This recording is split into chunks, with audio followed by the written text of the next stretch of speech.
आपको आपके भाई आदिल राजा का सलाम पहुंचे और हमारे साथ पाकिस्तान के बैनुल-अक़वामी सतह के ऊपर सीनियर मोस्ट जर्नलिस्ट, सबसे ज्यादा जाने माने जाने वाले और इतने ज्यादा जाने माने जाने वाले कि पाकिस्तान की फाशिस्ट हुकूमत ने हुक्मनामा जारी किया कि शाहीन शहबाई साहब, और उसमें बड़े बड़े नाम थे चंद लोगों के, और ये मेरे ख्याल में मेरे लिए सतारा इम्तियाज है कि शाहीन साहब के साथ मेरा नाम भी शामिल किया गया कि बैन लगा दिया जाए। डॉक्टर मोहित पीरजादा का भी उनमें नाम था, उस्तादों के नाम के साथ मेरा नाम भी शामिल था कि जी बैन लगा दिया जाए कि पाकिस्तानी मीडिया इनको नहीं सुनेगा। ये पता नहीं किस दुनिया के अंदर रह रहे हैं, कहां पे रह रहे हैं, इनका ख्याल है कि इनके हुक्मनामों के ऊपर इस तरह के बैन लग सकते हैं। आपके सामने मौजूद है शाहीन शहबाई साहब भी, हम भी बैठे हुए आपके साथ बातचीत कर रहे हैं। आज 3 से 4 अहम तरीन मौजूआत के ऊपर बातचीत करनी है, लेकिन सबसे पहले शाहीन शहबाई साहब को खुश आमदीद कहते हुए साथ ही पहला सवाल भी डाल देते हैं। और हम आपको खुश आमदीद कहते हैं TikTok, Twitter, LinkedIn, Twitch, Facebook, Odysee और रंबल के ऊपर। पहला सवाल सर, एक तो आपको खुश आमदीद के साथ ही ये सवाल है कि आप और डॉक्टर मोहित पीरजादा ने पाकिस्तान की फाशिस्ट सरकार के ऊपर जो है वो जवाबी मुकदमा दायर कर दिया है, या मुकदमा दायर कर दिया है। ये जो बैन लिस्ट निकली है, 7-8 लोगों को बैन किया गया है, जिसमें मेरा नाम शामिल है, आपका नाम, डॉक्टर मोहित पीरजादा का नाम शामिल है, कर्नल अकबर का नाम शामिल है, कर्नल अकबर हुसैन का नाम शामिल है, हैदर मेहदी साहब का नाम शामिल है। हमें ये जो बैन कर दिया गया है सर, उसमें आपने और डॉक्टर मोहित पीरजादा ने लीडिंग रोल लेते हुए इनके ऊपर जो काउंटर ऑफेंसिव लॉन्च किया है, उसके बारे में कुछ तफसीलात बताइएगा प्लीज सर। जी, पहले तो मेरा सबको सलाम, आपको भी और सब व्यूअर्स को। ये हमने अभी पैमरा साहिबा ने या साहब ने व्हाटएवर उनको उनका जो नोटिस आया था उसका हमने जवाब उनको दिया है एज ए लीगल नोटिस कि आप ये वापस लें। और कोई 10 पेज का वो नोटिस है। हमारे एक बड़े अच्छे दोस्त वकील है कराची में, उन्होंने उनको नोटिस भेजा है और उसमें हमने ये लिया है कि ये आप हमें नहीं कर सकते बैन, ये हमारा राइट है। और बहुत सारे उन्होंने 5-6 पॉइंट्स उसमें लिखे हैं कि जी ये आप वापस लें वरना हम आपको सू करेंगे, कोर्ट में केस करेंगे। तो उसके तकरीबन 1 हफ्ते का उनको टाइम दिया गया था, तो अब शायद 1 हफ्ता ऑलमोस्ट पूरा हो गया होगा या होने वाला होगा। और अगर वो जाहिर है वो रिस्पॉन्ड नहीं करेंगे, वी एक्सपेक्ट कि वो इतने रिस्पॉन्ड तो उनका नहीं आएगा, ना वो विड्रॉ करेंगे। तो वो फिर then our lawyer will go to the Sindh High Court. और उसका मकसद एक ये था कि मैंने जो आइडिया बिहाइंड ये है कि ये इन्होंने भी इसलिए नहीं किया ये इश्यू ऑर्डर कि ये को हमें बैन करना चाहते हैं। ये तो ऑलरेडी हम तो बैन है ही हर जगह। कौन सा, जब आपने ब्लैंकेट एक मीडिया के ऊपर टोटल क्लैम्प डाउन कर दिया और आपने सबको दबा दिया और कोई आपसे बगैर पूछे टिकर नहीं चला सकता, तो कौन हिम्मत करेगा और कौन करे, और किसी ने की भी नहीं जाहिर है। तो वो तो बैन वैन तो ऑलरेडी है, मतलब प्रैक्टिकली तो भी और बैन ओके। मगर वो ये लेटर डॉक्यूमेंटेशन इसलिए बनाना चाह रहे हैं कि दिखाने के लिए इंटरनेशनली ये जो आपके जो यूट्यूब और ट्विटर और टिकटॉक और जहां पे आप ये अब जाके अपना लाइव शो करते हैं, उनको ये दिखाना चाह रहे हैं कि जी देखिए इनके खिलाफ लीगल एक्शन भी हो रहा है एंड दे आर लाइक कॉन्डर्स एंड ब्ला ब्ला। इसलिए हमने ये सोचा कि जी इनको एक रिटर्न जवाब भेजना चाहिए, ताकि अगर कोई इंटरनेशनल ऑर्गेनाइजेशन देखती भी है इनका नोटिस या कोई कंसिडर करती है, तो उसके पास फिर हमारा रिबटल और जवाब भी होना चाहिए, which we can send and which we can counter. तो वो फिर हमने एक लीगली उनको भेज दिया है और अब देखें आगे केस भी हम कर देंगे। फिर ये कहीं अगर कोई मूव करेंगे, if they try to be you know मस्ती करेंगे बाहर जाके, तो उसको फिर हम जवाब देंगे, अपना ये लीगल जवाब भी भेजेंगे और we will fight the case. तो कोई इतनी परेशानी की बात नहीं है, लेकिन ये कि इनको जवाब देना, अपने अपना case properly written in legal terms लिखना जरूरी था, वो हमने लिख दिया। तो वी आर वेटिंग, कोई जवाब तो अभी तक आया नहीं उनका। लेकिन सर फाइट बैक इंपॉर्टेंट है, ये बहुत जरूरी है कि फाइट बैक हो। अच्छा सर मुझे ये बताएं कि वो लोग, एक तो सर मैंने लिंक आपको हमारी ब्रॉडकास्ट का ट्विटर लिंक मैंने आपको व्हाट्सएप पे भेज दी है, जी, आपने मैंने भी उसको फॉरवर्ड कर दिया है अपने ट्विटर अकाउंट से, तो वो अच्छा sir, before we move forward to a very serious topic, जो गुज़िश्ता रोज बटाग्राम के अंदर जो एक हादसा हुआ, और अल्लाह का शुक्र है कि बच गए, हमारे बच्चे बच गए। आपने तारीफी उसमें सबकी तारीफ की कि जिसने जो भी काम किया बहुत अच्छी बात है, फौज ने किया, एसएसजी ने किया, सिविलियंस ने किया। लेकिन आज Voice of America, Al Jazeera, International जितने भी जरीदे हैं वो खुल के सामने आ रहे हैं, और उन्होंने खुल के कहा है कि नहीं, ये जो है वो साहिब खान नामी एक वहां पे हीरो था और वो सिविलियन है, उसने बेसिकली, इन्होंने तो एक बंदा सिर्फ रेस्क्यू किया और उसके बाद वेदर और फास्ट विंड्स की वजह से विड्रॉ कर गए। वो साहिब खान और उसकी टीम थी, वो एक सिविलियन था इलाके का, जो वहां का हीरो है, उस वाक़े का हीरो है। लेकिन इसके बैकग्राउंड के अंदर मैं उसके ऊपर आता हूं, एक डेस्परेट पीआर कैंपेन चल रही थी, बड़ी शदीद डेस्परेट, ऑपर्चुनिस्टिक और डेस्परेट पीआर कैंपेन चल रही थी। मैं सबूत उसके सुनाऊंगा यहां पे आपको, उसके बाद सर हम इसके ऊपर आएंगे, टॉपिक के ऊपर। शदीद डेस्परेट किस्म की पीआर कैंपेन आईएसपीआर की तरफ से, जर्नलों की तरफ से, आसिम मुनीर के टोले की तरफ से चल रही थी सर। मैं सबूत उसका पेश करूंगा, उसके बाद हम आगे चलेंगे सर। लेकिन सर उससे पहले अवाम आज बात करती है, और आज का जो मीम चल रहा है वो ये है कि दुनिया चांद पे पहुंच गई और हमारा मुकद्दस इदारा डीजी खान पे सीमेंट फैक्ट्री से आगे चलता जाता ही नहीं है।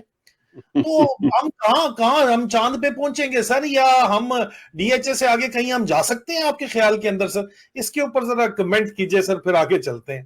सर, चांद पे तो हम मेरा ख्याल है बहुत पहले पहुंच जाते, अगर वहां पे कुछ जमीन की कीमत होती, कोई लेन देन होता, कोई खरीदने बेचने वाला होता, तो फिर तो वहां हमने तो पहले पहुंच जाना था, कोई मसला नहीं है उसमें। मगर ठीक सर। वहां पे कुछ अभी है नहीं कुछ, तो और जाना भी बड़ा मुश्किल है, और फिर दो चार लोग, एक दो लोग चले जाए, फिर उनके वापसी का भी पता नहीं आएंगे कि नहीं आएंगे, तो इसलिए वो जरा एक मुश्किल काम था। लेकिन देखिए, मुझे बड़ा अफसोस इस बात पे हुआ कि एक इतना अच्छा ऑपरेशन हुआ, एक तो ट्रेजेडी, बहुत बड़ी ट्रेजेडी जो है वो हमने बचाई, अवॉइड की हमने ट्रेजेडी, और बच्चे फंस गए थे उनको। But it was such an internationally important news कि दुनिया के हर रेडियो चैनल पे, यानी हमारे जो वॉशिंगटन डीसी में लोकल जो एफएम रेडियो थे ना, उन पे हर खबरों में वो खबर आ रही थी।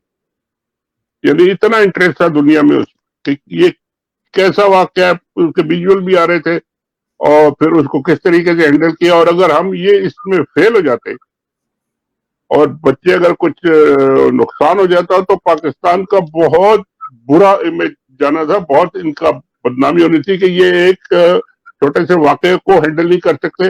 मगर हमने बड़ी अच्छी तरह उसको किया, लोकल्स ने वहां बहुत काम किया, फिर फौज वाले आ गए, एयरफोर्स वाले आ गए, उन्होंने आके काम किया, हेलीकॉप्टर्स आ गए, बारह जो भी वो करते रहे, कितने घंटे लगे, और सबको बचा लिया गया।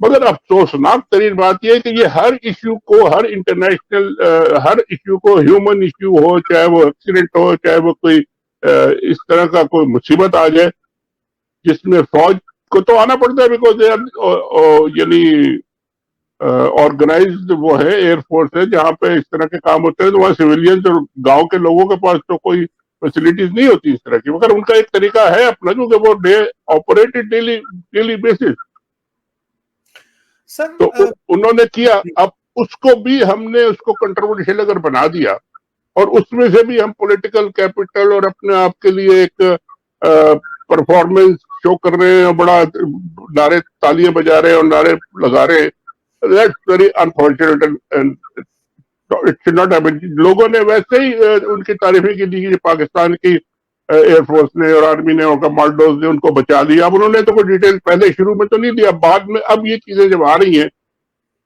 कि, और इसलिए आ रही हैं कि इन लोगों ने आईएसपीआर वगैरह, जैसे आप कह रहे हैं, मैंने भी उनके आईएसपीआर के बार बार वो रिपीट कर रहे थे, बार बार उनके वो टीवी पे आ रहा था कि जी अब ये हो गया और अब वो हो गया। They try to capitalise on it, cash on it, which was not good। और उसके बाद अब लोकल ने भी आके जब बताया कि जी किसने किया और क्या किया, तो अब they are feeling an embarrassment, और उनको हिट आ रही है कि जी ये कैसे लोग हैं, क्या करते हैं ये। लेकिन इसमें सर एक डेस्परेशन, एक तो सर जो आपने बात की सो बिस्मिल्लाह, आपने बात जो चांद वाली की कि चांद पे अगर डीएचए बन सकता होता तो हम चांद पे तो पहले होते हैं हिंदुस्तान से, हिंदुस्तान वाले बेवकूफ है, वहां पे वो कौन सा डीएचए बना सकते हैं, तो इसलिए। लेकिन सर 1960 में अब्दुल सलाम, डॉक्टर अब्दुल सलाम ने ये स्पार्को बनाई थी जो हमारे जर्नलों ने तबाह बर्बाद कर दी। ये भी तो सर दिल खून के आंसू रोता है ना सर, इस तरह की बातें करके। उस बंदे को आपने जो है वो मजहब के नाम के ऊपर जो है उसको जलील करके इस मुल्क से निकाल दिया, आपका इकलौता नोबल लॉरियट जो साइंटिस्ट आपका, और आपने पाकिस्तान का वाहिद बंदा उसको इज्जत देने की बजाय उसको मार कुट के बाहर निकाल दिया, मजबूर करके बाहर निकाल दिया। और उसके बाद जर्नैलों ने वहां पे भी काबू कर लिया सर, सारा का सारा कब्जा कर लिया। अवाम को सर इस्लाम के नाम के ऊपर हलक से कुरान की आयतें सुना के इन्होंने आगे लगाया हुआ है, खुद सर शराब और शबाब से निकलते ही नहीं है, औरत और बोतल से आगे निकलते नहीं है, तो सर दिल तो खून के आंसू रोता है फिर, ये तो हक सच बात है सर, और ये इसी तरह हो रही है। लेकिन सर मूविंग फॉरवर्ड, ये जो इशू कलवला जिसके ऊपर पीआर कैंपेन चली है, कितनी शदीद डेस्परेशन थी इसके अंदर सर, ये कि इसका क्रेडिट जो है वो हर सूरत में दिया जाए सिर्फ और सिर्फ फौज को, और उसके अलावा सिविलियंस का सिरे से जिक्र ही ना किया जाए, और सिविलियन हो तो बोले जी वो एसएसजी वाले ने, वो तो खुद उनको जो है फौज लेके आई है, उन सिविलियंस को हायर करके लाई है, ये नैरेटिव चलाने की कोशिश की गई, और बेशर्मी के साथ। मुझे तो नहीं पता कमरान खान साहब को आपकी बात समझ नहीं आई बाय द वे सर, वो तो नजर आ रहा है उनकी ट्वीट से, लेकिन बाकी भी सारे सर लाइन में लगे लफाफे इस तरह हरकतें कर रहे थे कि बिल्कुल बावले हुए हुए थे। इस दौरान सर एक ब्रिगेडियर साहब है, उनको इजाजतनामा है उनके लिए खास तौर के ऊपर, ब्रिगेडियर राशिद वली जंजुआ उनका नाम है। ब्रिगेडियर राशिद वली जंजुआ जो है वो भी बाकायदा इंस्ट्रक्शंस इनको साथ साथ दे रहे थे, ठीक है नहीं है। नसीम जहरा साहिबा को जो है जब बहुत ज्यादा जब चाबी दी गई, देखिए सर इंटरनेशनल मीडिया हक सच बताने लग गया था, Voice of America, Al Jazeera, BBC जब बता रहा है कि यार सिविलियंस ये काम कर रहे हैं, इनको फौज नहीं लेके आई, भाई फौज सिर्फ रस्से खींचने के लिए अगर चली गई है, अगर इतने सो पाकिस्तान का 80% बजट खा के एक दफा हेलीकॉप्टर के चक्कर मार के छोटे छोटे लगा के एक बंदा बचा के रस्से खींचने तुम लोग चले गए हो, तो इसमें कौन सी बड़ी बात है भाई, अब कोई एहसान नहीं कर रहे हो, तुम अपना काम कर रहे हो, तुम्हारा काम बनता है करना।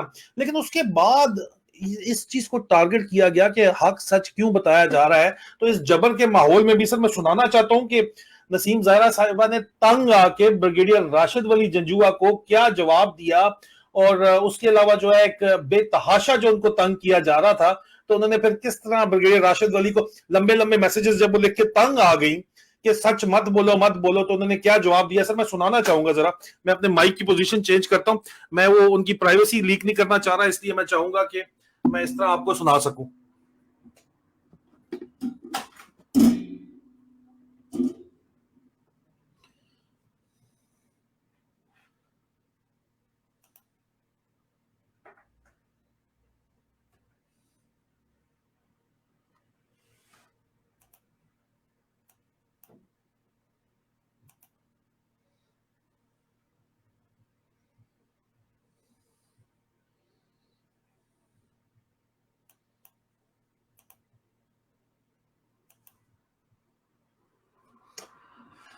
अच्छा ये सर मेरे ख्याल में ये वॉइस मुझसे इस तरह चल नहीं रही, और बाकी जो दूसरी वॉइस है मैं उसी से सुनाता हूँ, और मेरे मोबाइल स्क्रीन के ऊपर है।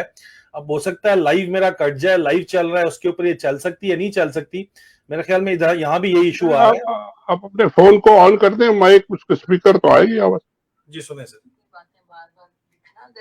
क्या आप, I don't understand what do you even mean by saying ask those people who are trying to craft this narrative. ठीक आ रही है?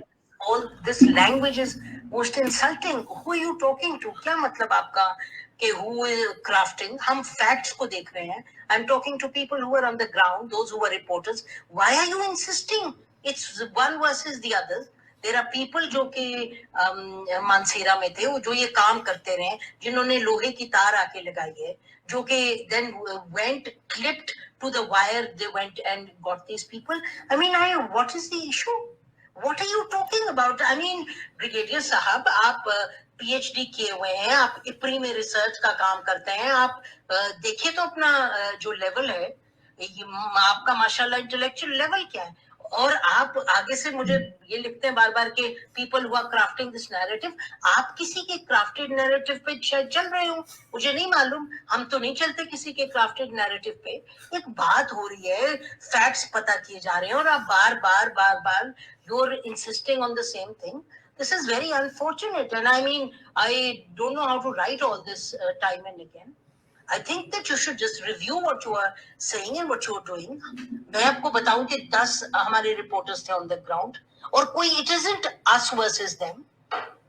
और आप मुझे बार बार ये कह रहे हैं कि those who are trying to craft the narrative, who's trying to craft what narrative? Why is everything in this country a battle? Why is it always black and white? Why is it us versus them? Is it not a fact that during the day these people went out, जो commandos थे और जो aviation के थे, and they went out for a daredevil operation, और beyond a certain point वो नहीं हो पा रहा था, given the restrictions, and the local jumped in. What is the issue? Assalamu alaikum. अभी ये सर मैंने तो सबूत पेश किया, आवाज आ रही थी आप लोगों को सर सही तरीके से? मुझे आ रही थी, बिल्कुल क्लियर है जी। तो सर ये देखें, ये सबूत मैंने पेश किया। नसीम जहरा भी जो है वो तंग आके इतनी शिद्दत से बोल पड़ी कि what is the problem, us versus them क्यों है, ये नैरेटिव कौन बनाने के, नैरेटिव पे बेसिकली बात कर रहे थे। ये बता रहे भिड़े साहब जो हैं वो पीएचडी विद 0 पब्लिकेशंस हैं। नैरेटिव पे ये बताया जा रहा था जनाब के आप ये बताएं कि फौज ही सारा काम कर रही है। सर ये डेस्परेशन क्यों है इतनी शदीद? मकसद तो ये है पहली बात। डेस्परेशन एक तरह की डेस्परेशन तो है कि जी हर आवाम को और सारी दुनिया को ये बताया जाए कि जी we are the best organization, we can do everything, we can handle everything, हमसे ज्यादा कोई अच्छा काम नहीं करा जाए, वो बारिश हो, सैलाब हो, तूफान हो, चाहे केबल फंस जाए, चाहे गाड़ी खराब हो जाए, इंजन स्टार्ट ना हो, वट एवर द केस में भी। मगर ये this is kind of desperation कि आप एक इंटरनेशनल ह्यूमन ट्रेजेडी होने वाली थी जिसको सबने मिलकर रोका है। This is a fact. Local सारा स्टेक, सारी परेशानी तो लोकल्स को थी, उनके बच्चे उसमें फंसे हुए थे और वो सालों से वो ये इस किस्म की केबल कार्ड और इस किस्म की जो ओवरहेड लाइंस हैं उनको वो हैंडल करते रहे और करते अब भी करते। This is the only way for them to travel. और वहां पे बहुत सारे एक्सपर्ट्स हैं, लोग लोकल अनपढ़ लोग हैं जो जिन्होंने सीख लिया ये काम कि हमें अगर कोई गड़बड़ हो जाए तो हमें क्या करना है और किस तरह ठीक करना है, किस तरह हैंडल करना है। तो वो लोग भी अगर शामिल हो गए इसमें और उन्होंने काम किया और कोई आपने उनकी मदद की और उन्होंने आपकी मदद की, जो भी हुआ, इसमें नैरेटिव कहां से आ गया? नैरेटिव बना के पेश करना कि जी देखे हमारा ये जबरदस्त कारनामा है। ये पीपल आर प्रेजिंग, पाकिस्तान की लोग तारीफ कर रहे हैं कि जिन्होंने बच्चों को एक ट्रेजेडी से बचा लिया। This is enough for Pakistan. अब उसमें डिटेल में अगर आप जाएंगे, ये नहीं इसमें हमारे 2 मेजर थे और एक कर्नल था और एक ऑफिसर था और एक नहीं था, ये था, दिस इज ऑल रबिश और इसको नहीं करना चाहिए। नसीम जहरा हमारी बड़ी पुरानी कलीग रही है, दोस्त है अभी भी, और वो उन्होंने बिल्कुल ठीक किया है कि जी व्हाट इज द इशू। मुझे खुद समझ नहीं आता what is the issue, why it is always you versus me और यू वर्सेस अस। हर चीज को आप ये एक कंट्रोवर्शियल और अपने लिए एक झंडा लगा के एक और झंडा अपने लगा ले या अपने अवार्ड अपने आप को दे ले कि जी हमने ये भी काम कर लिया, तो दे ले, कोई नोबडी इज स्टॉपिंग यू। लेकिन this is look so bad internationally, so bad, you know, you feel so bad कि जी एक पाकिस्तान का नाम इसमें आया और उसमें लोगों ने पाकिस्तान को वो सराहा, उन्होंने सबने कहा कि जी you handled it absolutely well, और उसके बाद फिर आप ये झगड़ा शुरू कर दे उस पर। This is not right. बिल्कुल ठीक कह रही है नसीम जहरा। तो सर डेस्परेशन तो फिर यही हुई ना कि कौम नफरत करने लग गई है। पाकिस्तान आर्मी जिसको 15 महीने पहले कहते थे कि it is the centre of gravity of Pakistan, फौज टूट गई तो मुल्क टूट जाएगा, ये हो जाएगा, वो हो जाएगा। अब it is a fact sir that Pakistan army is not the centre of gravity of Pakistan but actually the bone of contention. क्या ये सच नहीं है सर? देखिए एक तरह से तो पाकिस्तान आर्मी को, पाकिस्तान नीड्स एन आर्मी, उनको एक आर्मी की जरूरत है और एक प्रोफेशनल आर्मी की, बड़ी अच्छी कॉम्पिटेंट इस तरह के काम करने वाली आर्मी की जरूरत है और यही काम है जो इनको करने चाहिए। ये अगर जाके इकोनॉमी को और व्हीट ग्रोइंग में और कॉटन ग्रोइंग में लग जाएंगे तो वो फिर इनका काम से, दिस इज अ डाइवर्जन, ये फिर अपना काम भी नहीं कर सकते पूरा, वो दूसरा काम भी नहीं कर सकते, वो इट विल बी लाइक क्या कह रहे हैं, चूचू का मुरब्बा आप अपने आप को बना लेंगे, हर चीज कर रहे हैं आप, और फिर आप नैरेटिव ये कहेंगे कि हमने जो कॉटन लगाई थी वो पाकिस्तान में रिकॉर्ड हो गई है और पता नहीं क्या हो गया। But these things are not required for a professional competent army. ये सब चीजें ऑटोमेटिकली आपको तारीफ होती है अगर आप अच्छा काम करते हैं तो। But if you go into wrong areas और वहां जाके आप गलत काम करते हैं, पकड़ धकड़ मार पीट ये वो, डर्टी फलाना डर्टी ये, और विदाउट एनी लॉ किसी की आप सुनते नहीं है, अदालतों की नहीं सुनते, बाकी पॉलिटिशियंस पार्लियामेंट की नहीं सुनते, तो वो फिर वहां यू गेट द स्टिक जिसे कहते हैं ना, कि लोग कहते हैं ये किस किस्म का काम कर रहे हैं, ये this is not their job. और वहां पे फिर लोग भी अपने लोगों को मार के, अपने लोगों से लड़ के आप कौन सी बैटल जीत सकते हैं। मैं आज सुन रहा था, बड़ी एक हिलाने वाली खबर थी कि नजर बॉम्ब अटैक और कोई अटैक हुआ है जिसमें 10-12 फौजी शहीद हो गए। जी सर, अब रोज वजीरिस्तान में, जी सर, रोज हम ये खबरें सुन रहे हैं कि आज अटैक हुआ तो इतने हमारे फौजी जो शहीद हो गए, अटैक इतने हुआ, इतने हो गए। मैं एक दोस्त को कह रहा था, मैंने कहा जरा आप कंपेयर तो करें जरा स्टैटिस्टिक्स कि पिछले 1-2 महीनों में कितने अटैक हुए, हमारे फौजी कितने मारे गए, और हम जो क्लेम करते हैं कि हमने टेररिस्ट को जो उनको मारा है वो कितने हैं। कोई स्टैटिस्टिक्स है हमारे पास? यानी 10-12 हमारे लोग मारे गए तो इसका मतलब है कि उन्होंने बहुत बड़ी सक्सेस है उनके लिए, उनके लोग भी मरे हो गए। I don't know how many of them were killed. लेकिन हर 2 दिन के बाद अगर आपके 10-12 लोग वो मार देते हैं तो मतलब there is a serious battle, serious crisis going on. Normally बड़ी बड़ी जंगों में इस तरह नहीं होता। इसका मतलब है कि you have to focus on your main principal primary task which probably you are not doing correctly, कि जो आपके हर जगह पे 10-12 लोग जो है वो मारे जाते हैं एक एक अटैक में। या तो आपके पास इंटेलिजेंस नहीं है कि कोई अटैक कर रहे हैं, आप पहले से तैयार नहीं होते, you are caught unaware. Sir, but your major resources are deployed right now on election engineering and सियासी जोड़ तोड़ के अंदर आपका मेन जो एफर्ट है, मेन रिसोर्सेज है, मेन एसेट है, मेन बजट आपका जो है वो तो सियासी जोड़ तोड़ के ऊपर लगा हुआ है, इंटरनल विंग के अंदर इन्वेस्ट हुआ हुआ है, और इंटरनल विंग अपना काम वो कर नहीं रहा है, वो तो सिर्फ सियासी जोड़ तोड़, पॉलिटिकल इंजीनियरिंग और इलेक्शन इंजीनियरिंग के ऊपर वो लगे हुए हैं सर अभी। यही मैं कह रहा हूँ कि अगर आप प्रॉपर अपना काम नहीं करेंगे और कहीं और फोकस करेंगे दूसरी जगह, तो कहीं ना कहीं तो आप फिर फॉल्ट है, you are at fault somewhere. जो आपको इतनी ये लोग आ रहे हैं, और एंड हु आर दे, ये वो कहते हैं जी ये पहाड़ों में टेररिस्ट हैं और ये लफंगे लोग हैं और पता नहीं क्या है ये हो, but whenever they come they kill 10-15 people. How is that? मतलब है कि ये समझ में नहीं आ रही बात, ये कि जी यू आर ये सर रोज अभी इन्होंने जब हो गया इंसिडेंट तो इन्होंने पूरे फौज के अंदर चलाया, व्हाट्सएप मैसेज चलाया, उसको मैंने जरा, इनका ख्याल है फौज में नहीं चलते, सर्विंग ऑफिसर्स में हाई लेवल के ऊपर अभी भी ये व्हाट्सएप पे ही फौज चल रही है।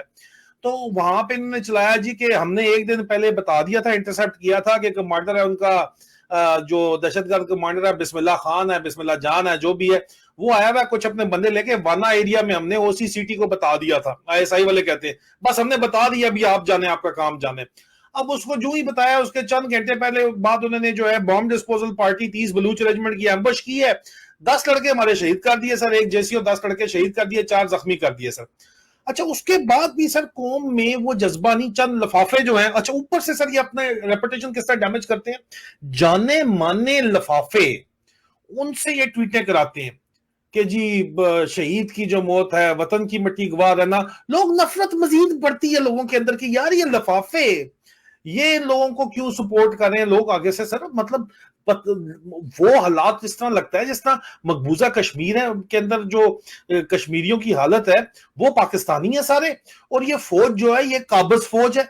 इस तरह के रिएक्शन आ रहा है सर, अल्लाह जानता है, अल्लाह गवाह है, क्योंकि वहां भी सर जाहिर बात है जो सरकारी सहाफी हैं वो इसी तरह के बयान देते हैं कि जी वो फलाना ये गलत हो गया और ये शहीद और भारत माता की जेत फलाना टीका, इसी तरह करते हैं ना सर। यहाँ पे चंद एक खसूसी टोला है, लेकिन हम सर मकबूजा कश्मीर तो नहीं है, हम तो पाकिस्तान है।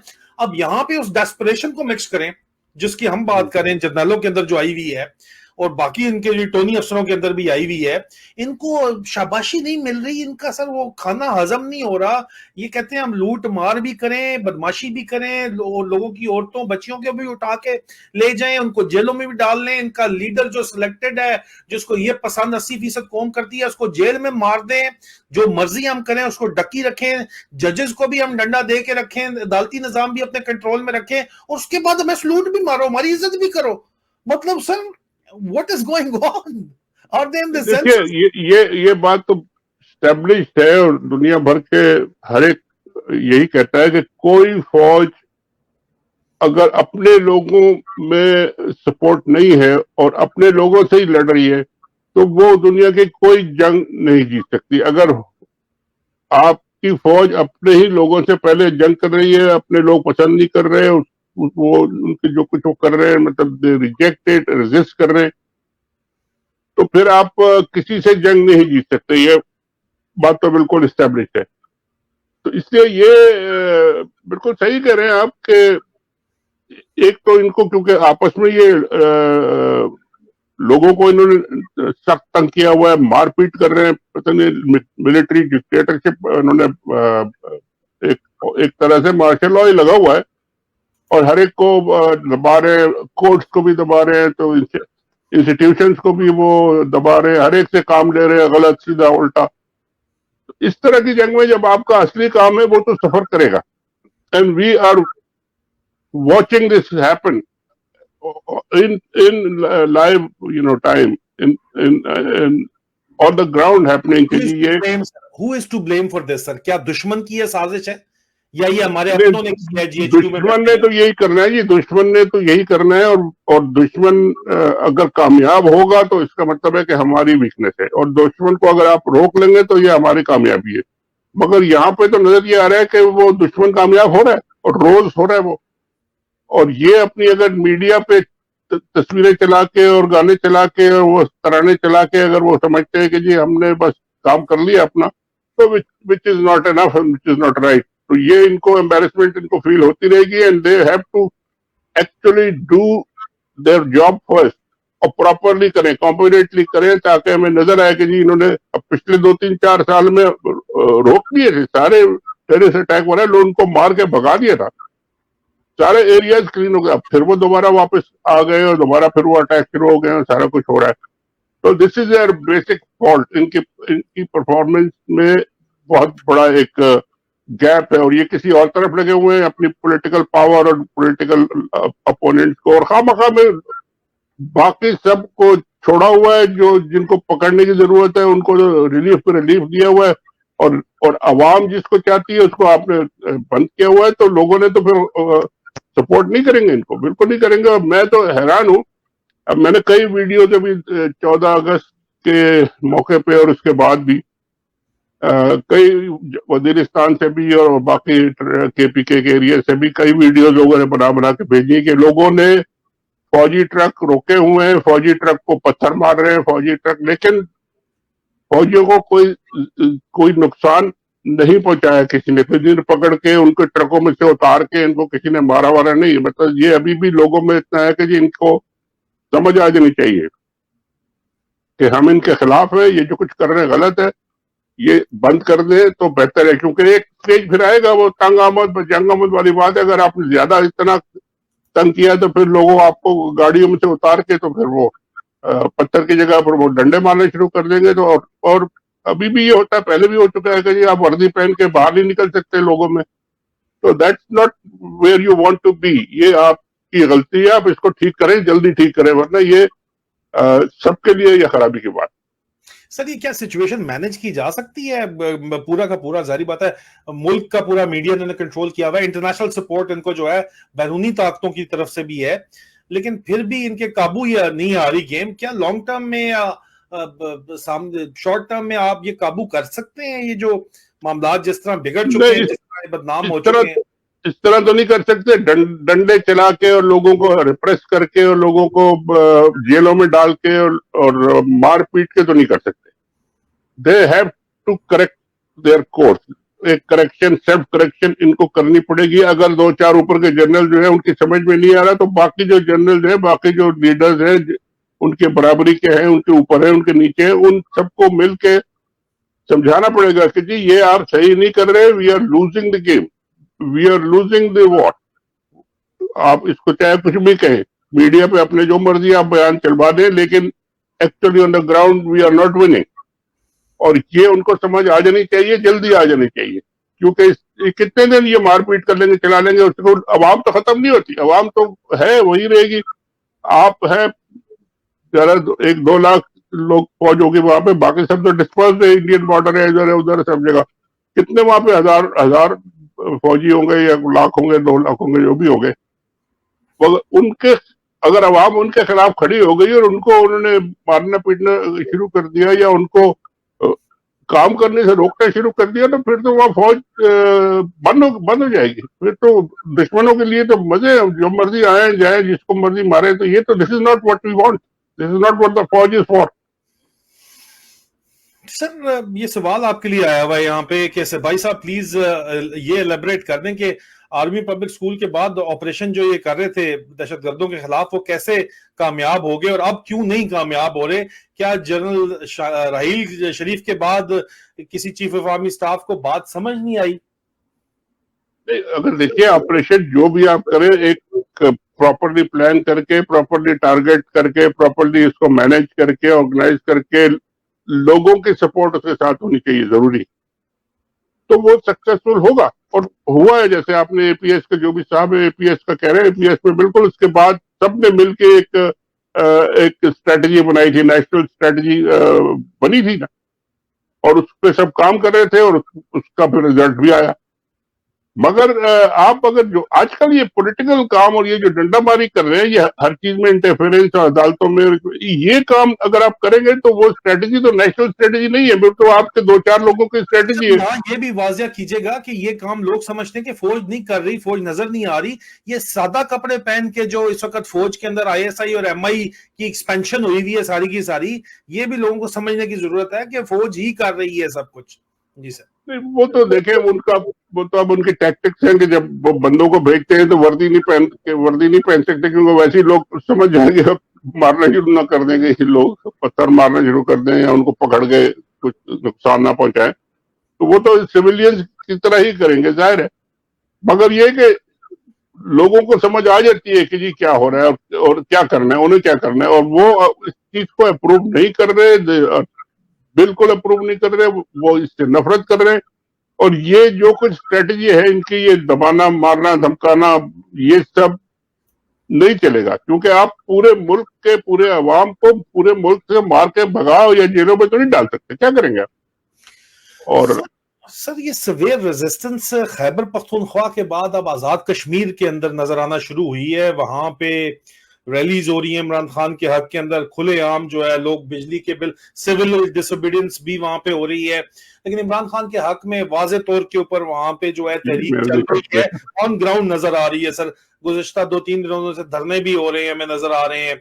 अब बड़ा उसके अंदर बड़ा एक्टिवली यूथ आजाद कश्मीर की खास तौर के ऊपर जो है वो इमरान खान को सपोर्ट करी है। खास तौर पे वो इलाके जो नेशनलिस्ट हुआ करते थे, ये कहते थे कि जी हमने आजाद भी कराना है, और उसके अलावा नवाज शरीफ साहब का गढ़ हुआ करता था जो आजाद कश्मीर के अंदर जगह, या पीपल पार्टी का गढ़ हुआ करता था, वहां पे एक्टिवली तमाम जुल्मों जबर को के बावजूद जो है फिजिकली लोग बाहर निकल रहे हैं इमरान खान की सपोर्ट के अंदर।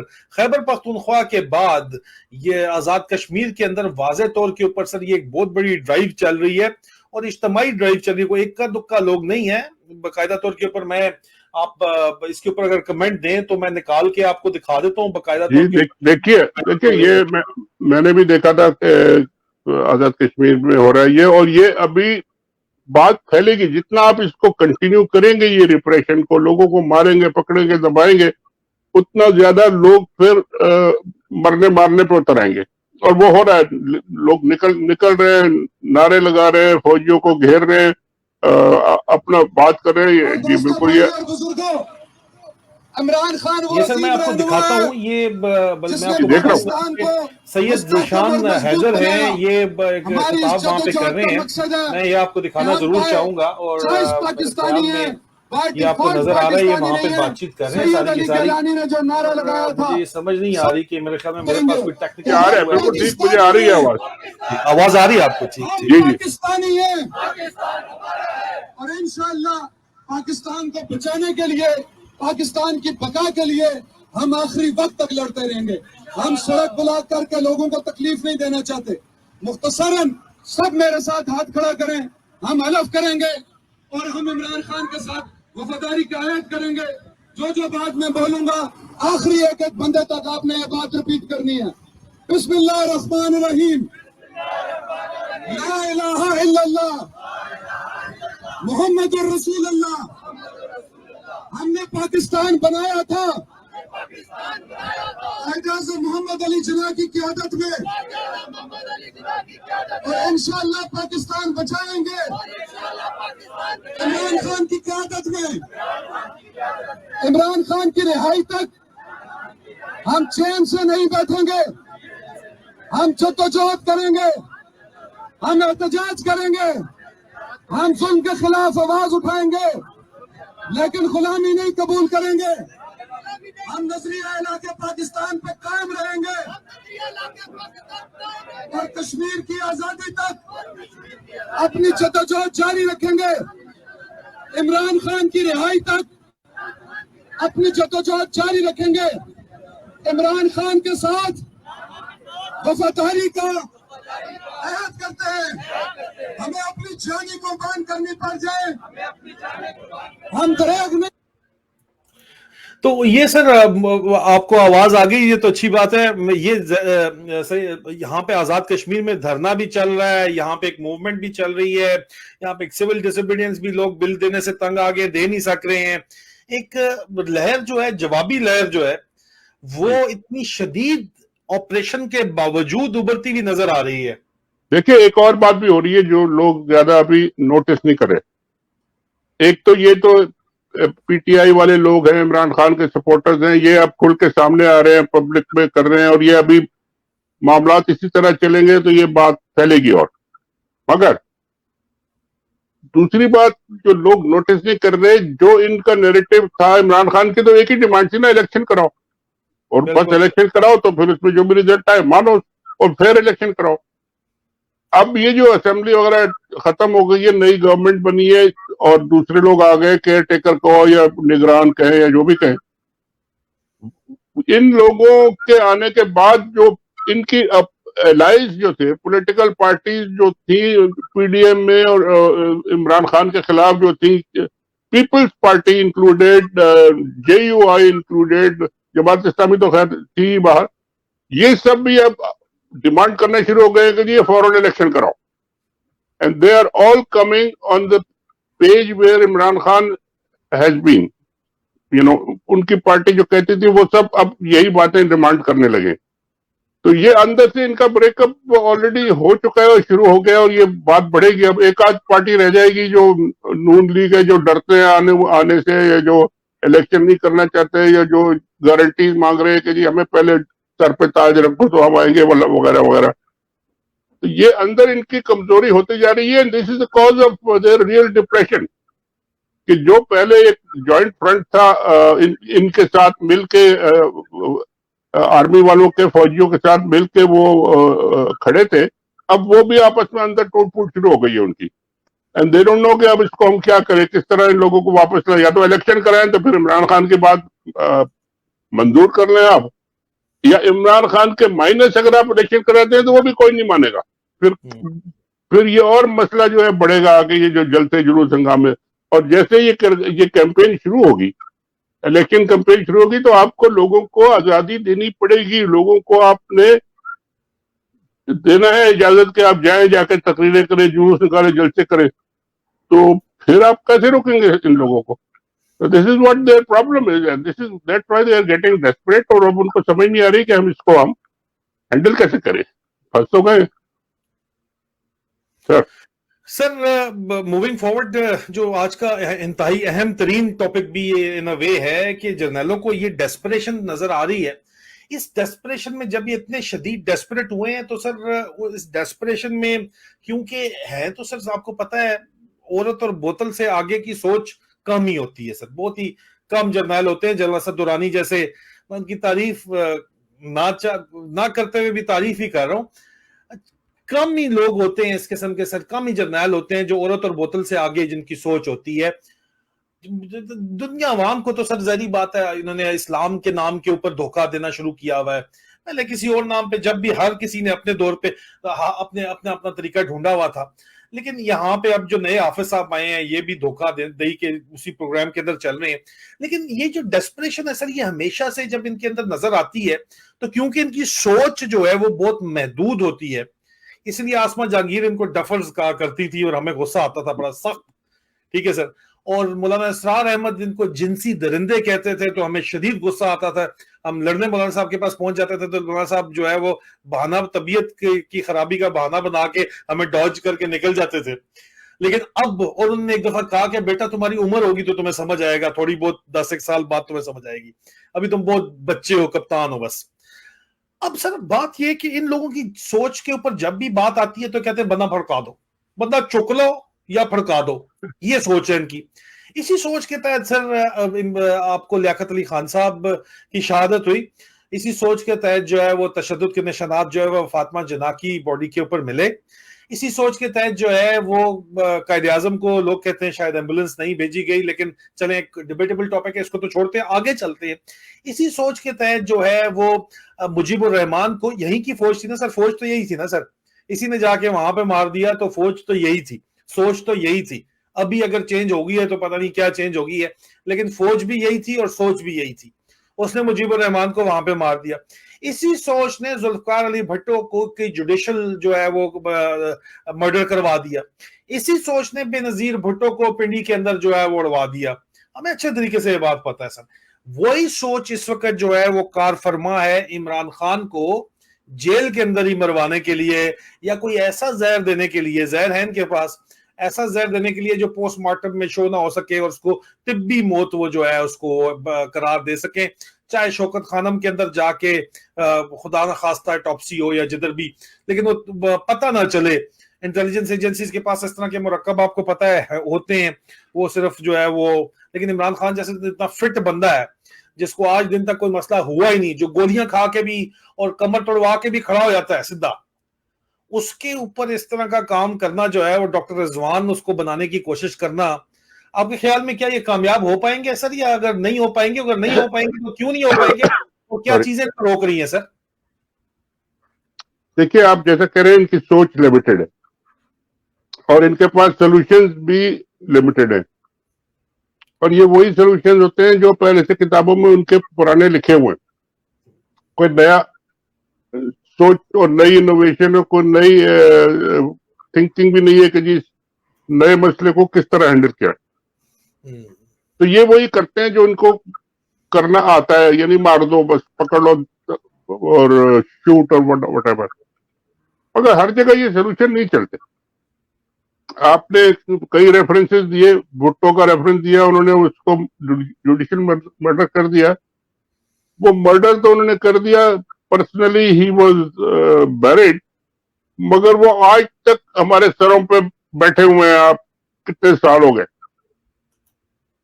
और वो जाने को तैयार नहीं है। उनका नाम लेके कितने चोर डाकू आके और हमें लूट के चले गए और अभी भी वो चले जा रहे हैं।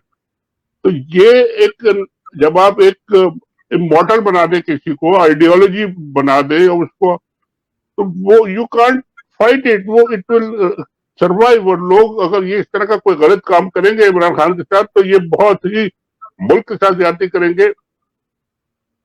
ये फिर इनके हाथ में काबू नहीं आएगा और कई साल तक फिर पता नहीं इस मुल्क का हश्र क्या होगा। क्योंकि ये फौज, अगर आप ये अंदर ही लड़ते रहे, आपस में ही लड़ते रहे, और किसी दुश्मन ने अगर मौके का फायदा उठाना हुआ तो बड़े आराम से उठा लेंगे। आपकी इकोनॉमी भी बैठी हुई है, आपकी फौज भी अगर लड़ लड़ा के आपस में, तो वो, तो this is a very seriously dangerous strategy. इनको मेरा ख्याल है सोचना पड़ेगा। They have to get all people, everybody on board, कम से कम एक मिनिमम एजेंडा पाकिस्तान के लिए, एक वो एजेंडा बना के जी इस पे हम सब एग्री करते हैं, बाकी छोटी चीजों पे you can have your policies and you can go head, लेकिन इस पे सब मिलकर चलेंगे और वो करना पड़ेगा इनको, उसके बगैर ये मुल्क नहीं चला सकते। अच्छा सर, फाइनल मैं इसमें एक इशू, आज सुप्रीम कोर्ट पहुंच गए जस्टिस आमिर फारूक की, तो जो साइड है नवाज शरीफ से पुरानी बातचीत कर रहे थे, वो मैंने पिछले साल दिसंबर 2022 में एक्सपोज करके सवाल किए थे जस्टिस आमिर फारूक के किरदार के ऊपर कि नवाज शरीफ से इनकी जो सेटलमेंट चल रही है क्यों चल रही है, क्या चल रही है, उन्होंने जवाब नहीं दिया, किसी किस्म का देना भी नहीं होता ऐसी बातों का। उल्टा कोई कोई बंदा होता है ना, कोई बंदा कह देता है कि नहीं ये झूठ बोल रहा है, मैं लीगल नोटिस भेज दूंगा। कुछ लोगों ने तो ये भी करने की कोशिश की, वो अली शफाक टाइप लोगों ने, लेकिन बात यह कि सर यहाँ तो वो बिल्कुल ही खामोश सुमुम बुकमुम हो गए और सवाल का जवाब नहीं दिया। अब इमरान खान साहब ने इनको एक्सपोज किया तो सामने आगे सुप्रीम कोर्ट में बात चली गई है, और इमरान खान के वकील जो है उन्होंने जो आज बयान दिया है, खासतौर के ऊपर जो है वो नईम पंजोता साहब ने जो बयान दिया है कि जी इमरान खान साहब जो है वो बाहर आ रहे हैं। कुछ तो ऐसा है सर, कुछ तो हुआ है जिसके ऊपर जो है, या तो आमिर फारूक जो है वो डिले करना चाह रहा था मुकदमे इसलिए ताकि जस्टिस काजी फैज ईसा चीफ जस्टिस लग जाए, उस वक्त तक हम इसको खींच ले मामले को। दूसरी तरफ सर नवाज शरीफ साहब ने जो बयान दिया है वो ये दिया है कि चेयरमैन जो है वो चीफ जस्टिस पाकिस्तान अपने कैरियर को दांव पे लगा रहे हैं इमरान खान के लिए। मतलब सर एक उनका मरियम साहबा का ट्वीट भी मैंने पढ़ा था कि वो बड़ा डायरेक्ट इंसल्टिंग और हिटिंग था वो, बिल्कुल। जी सर। तो नवाज शरीफ ने कहा जी कि इमरान खान के लिए चीफ जस्टिस अपने कैरियर को दांव पे लगा रहे हैं। धरनों में कहा नवाज शरीफ को घसीट कर प्राइम मिनिस्टर हाउस से निकालूंगा, और निकाल दिया है। आप नवाज शरीफ साहब तो वहीं पे बैठे हुए हैं, ठीक है। इसके ऊपर अहमद नूरानी साहब ने बड़ा जबरदस्त कमेंट किया। अहमद नूरानी साहब ने कहा, मैं बल्कि आपको सिर्फ दिखाता हूं कि अहमद नूरानी साहब ने इस बयान के ऊपर क्या कमेंट किया। अहमद नूरानी साहब ने कहा, ये आपको नजर आ रहा होगा कि नवाज शरीफ इलेक्शन हार जाने के खौफ से जेल में बैठे इमरान खान से एक हद से ज्यादा खौफजदा है। मियां साहब आज तक मैदान में किसी सिविलियन का मुकाबला नहीं किया। सिर्फ एम्पायर साथ नहीं होना चाहिए बल्कि मैदान में मुखालिफ टीम का भी कोई खिलाड़ी होना चाहिए। अफसोस नवाज शरीफ, अफसोस। ये तो सर वो इमरान खान जो बात किया करते हैं, अक्सर औकात करते हैं कि देखो जी ये तो फिक्स मैच खेलने का आदी है, ये तो कीपर भी अपना लगाता है, और तमाम ब्यूरोक्रेट्स लाहौर जिम खाना में खेला करते थे तो इसी तरह खेला करते थे कि कीपर भी अपना होता था, अंपायर भी अपना होता था, मैच फिक्स्ड होता था। तो ये तो इसको फिक्स मैच है खेलना चाह रहा है। इतना ज्यादा नवाज शरीफ साहब क्यों घबराए हैं, पहली बात। और दूसरी बात सर ये कि क्या इंसाफ इमरान खान साहब को अदालतें दे पाएंगी? देखिए अदालतें भी परेशान है, अदालतें भी प्रेशर में है। एक तो आवाम का प्रेशर है, दूसरा ये प्रेशर है कि जो केसेस इन्होंने बनाए हैं वो इतने बोगस और वीक और ऐसे लीगल ग्राउंड हैं जो they can not stand on legal principles. जैसे अब सुप्रीम कोर्ट के जज साहब ने शायद कल कहा था कि जी आप क्या बना के ले गए, इस तरह कौन करता है कि जी 24 घंटे में आपने सारे काम करके और फैसला सुना दिया। मतलब ये this is not justice, this is what basically justice Bandial said.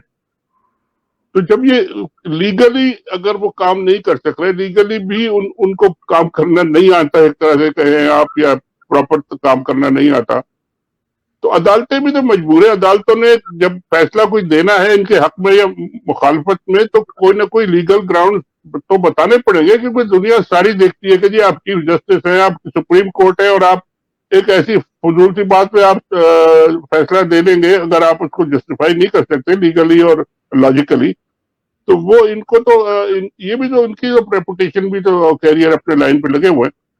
और ये जो आप कहते हैं कि जी नए जज आ जाएंगे, पुराने आ जाएंगे, वो कोई जज भी आ जाए, वो आप जज के सामने जब केस रखेंगे तो उसकी मेरिट अगर नहीं होगी तो यू नो जज कैन यू डू इट। आप वो डंडा चला दें जैसे वो दिलावर साहब चला दिया जिन्होंने, because that is not going to stand in any higher court. तो ये प्रॉब्लम इनका ही। दल्लावर को दल्लावर के पीछे तो मैंने सिर्फ कवरेज दी तो मेरे ऊपर टेररिज्म का पर्चा हो गया है। आपको पता होगा लेटेस्ट जो हुआ, वो तो हर एक पे आजकल मतलब उन्होंने इतना कॉमन कर दिया टेररिज्म के, अगर कोई जाके घर में पटाखे भी चला रहा है, कोई सेलिब्रेट कर रहा है, तो वो भी टेररिज्म है आजकल। सर नवाज शरीफ साहब का क्या एंगल है यहाँ पे, क्यों नहीं वापस पाकिस्तान गए हुए अभी तक वो अपनी कैंपेनिंग करने के लिए, और लंदन से ही क्यों बयानात पे बयानात अपने पसंदीदा चैनल्स के ऊपर जो है वो चलवाते हैं? सर उनका मसला क्लियर है ना कि वो पाकिस्तान आएंगे तो क्या करेंगे आके। एक तो जाना पड़ेगा उनको जेल, फिर अदालतों के पास जाना पड़ेगा, वहां से फिर अपनी सजा खत्म कराएंगे या माफ कराएंगे या जो भी करेंगे, वो सारा प्रोसेस, वो जेल जाना नहीं चाहते। अब उनके लिए आप स्पेशल जाति उमरा को या रायविंड को, पूरे रायविंड को जेल डिक्लेयर कर दें और वहां उनको ले जाके बिठाएं, और उनके जू भी है वहां पे, और परिंदे और चरिंदे और शेर और हिरन और पता नहीं क्या क्या, वहां उनके दरमियान छोड़ दें आप, तो वो खुश हो जाएंगे। लेकिन वो भी नहीं हो सकता, यानी क्या क्या करे। मगर ये बात ये है कि वो आके अवाम जो है, सबसे बड़ी उनकी जो ताकत थी वो अवाम उनके साथ नहीं है। अगर वो फिर भी सर वो इमरान खान के पीछे क्यों पड़े हैं? उनको तो जर्नलों ने रगड़ा लगाया था जो लगाया था, ना फैज हमीद साहब की इंक्वायरी खुली, ना जलन बाजवा की इंक्वायरी खुली, वो दोनों मजे कर रहे हैं, उनके पास अपने वीडियो ऑडियो पड़े हुए हैं, कोई हिला के दिखा दे उनको जरा। खान साहब के पीछे ये क्यों पड़े हुए हैं सर? सर वो खान साहब को कहते हैं जी इनको ये फैज हमीद साहब या बाजवा साहब लाए थे और उनको बिठाए थे। तो ये बात नवाज शरीफ के मुंह से या नून लीग के मुंह से अच्छी नहीं लगती, क्योंकि अगर यही आर्गुमेंट है तो फिर तो आप इनकी हिस्ट्री देख लें तो वो पता नहीं एक जनरल के बाद दूसरा तीसरा चौथा पता नहीं कितने जनरल आ जाएंगे। तो वो तो लोगों को मंजूर नहीं है, लोग बाय नहीं करते ये एग्रीमेंट, आर्गुमेंट उनका। और दूसरी बात ये कि अगर वो आएंगे, अगर इलेक्शन अनाउंस हो गए और इलेक्शन कैंपेन शुरू हो गए, वो आएंगे तो फिर लोगों को फेस करना पड़ेगा। अब लोग किस मूड में, ये आप भी जानते हैं, मैं भी जानता हूँ, फौजी भी जानते हैं, नवाज शरीफ भी जानते हैं। तो उनके लिए तो दोनों तरफ से बड़ी मुश्किल है। वो खुद आके किसी मुश्किल में फंसना नहीं चाहते, उनके बाकी लीडर जो है वो इधर उधर भाग रहे, दौड़ रहे, कुछ उनको समझ नहीं आ रही क्या करें।